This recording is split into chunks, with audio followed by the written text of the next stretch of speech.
मेरे brake fail हो गए और मेरी कार सीधे एक लग्जरी गाड़ी से टकरा गई, लेकिन गाड़ी का मालिक सामने आने से बचता रहा। मैं समझ नहीं पा रही थी कि क्या करूं। तभी कई बॉडीगार्ड्स गाड़ी से उतरे और मुझे घेर लिया। मैंने तुरंत कहा कि मैं नुकसान का पूरा पैसा भर दूंगी, लेकिन अगले ही पल बॉडीगार्ड्स ने मुझे सम्मान से मैडम कहकर बुलाया। तभी मेरी नजर कार के अंदर बैठे उस आदमी पर पड़ी। मैं जोर से हंस पड़ी, क्योंकि यही वो आदमी था जिसने मुझसे झटपट शादी की थी और अब तक मेरे सामने गरीब बनने का नाटक कर रहा था। असल में सब कुछ समय पहले शुरू हुआ था। उस दिन उसकी बेटी सड़क किनारे खेल रही थी। जैसे ही वो अपना खिलौना उठाने झुकी, एक तेज रफ्तार ट्रक उसकी तरफ बढ़ाया। उसी पल मैं वहां से गुजर रही थी और दौड़कर उसे खींच लिया। थोड़ी देर में उसका जुड़वा भाई आकर मुझे धन्यवाद देने लगा। पता नहीं क्यों, लेकिन मुझे उन दोनों बच्चों से अजीब सा अपनापन महसूस हुआ। मैंने पूछा, उनके माता पिता कहाँ हैं? लड़के ने मुझे एक फोन दिया और कहा कि उसके पापा को कॉल कर दूं। जैसे ही कॉल लगी, मैंने बताया कि बच्चे मेरे साथ सुरक्षित हैं, लेकिन उसने गलत समझ लिया और सोच लिया कि बच्चों का अपहरण हो गया है। घबराकर उसने बॉडीगार्ड्स भेज दिए। जब मैंने एक पूरा कैश बॉक्स देखा तो मुझे लगा ये मेरा इनाम है, लेकिन अगले ही पल बॉडीगार्ड्स ने मुझे पकड़ लिया और सीधे पुलिस स्टेशन ले गए। सीईओ भागता हुआ आया और सबसे पहले पूछा कि बच्चों को कुछ हुआ तो नहीं। लड़के ने तुरंत मेरी सफाई दी और बताया कि मैंने उसकी बहन की जान बचाई थी। तभी सीईओ को एहसास हुआ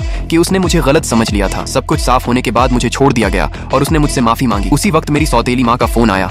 उसने ठंडे लहजे में कहा कि मैं तुरंत उसका घर छोड़ दूं। मेरा दिल टूट गया। बच्चे ने मुझे रोते देखा तो मुझे चुप कराने लगा और बोला कि वो चाहता है उसके पापा मुझसे शादी कर लें। यहाँ तक कि उसकी ऑटिस्टिक बहन ने भी हल्के से मुझे छूकर रुकने का इशारा किया। उन दोनों की हालत देखकर उस आदमी ने कहा कि वो सिर्फ $3000 महीने का सिक्योरिटी गार्ड है और मेरे साथ शादी में मुझे तकलीफ होगी। लेकिन सौतेली माँ से पूरी तरह दूर जाने के लिए मैंने हाँ कर दी। एक दिन अचानक मैंने देखा कि दोनों बच्चों के गले में पहने लॉकेट बिल्कुल वैसे ही थे जैसे मैंने कभी अपने बच्चों के लिए छोड़े थे। लड़के ने कहा कि ये उनकी माँ की निशानी है। ये सुनते ही मेरा गला भर आया। पार्ट 2 के लिए कमेंट करो।